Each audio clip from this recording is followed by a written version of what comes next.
I had an awesome conversation with someone yesterday, Tanner Brock. I was on his podcast and we were talking about the number of decisions that we make on a daily basis. And he said 35,000. I thought, there's no way that I'm making 35,000 decisions.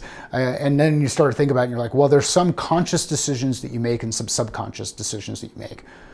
Well, if we know that we're always going to make this number of decisions, how much can planning play a role in our ability to execute on things and reduce the cognitive load that we have, reduce the number of decisions that we need to make? One of the things we talked about is wearing the same thing.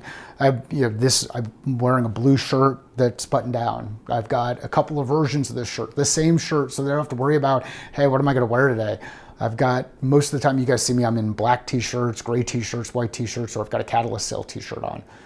Anyhow, as we think about the way that we interact with our customers, how can we design for positive outcomes? And when we think about designing for positive outcomes, if we know that time's going to happen, so let's think about end of quarter, end of month, end of year. We know that these time periods are going to happen.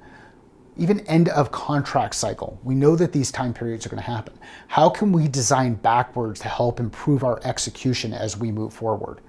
I'd like you to think about that and just think about how, when you're working with customers, how you can design backwards so that you can execute going forward.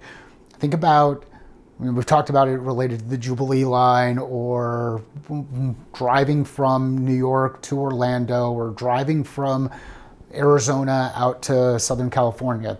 I know where I am. I know where the destination is. The next thing I've got to do is figure out what are the next steps that I need to accomplish or take in order to get to that destination.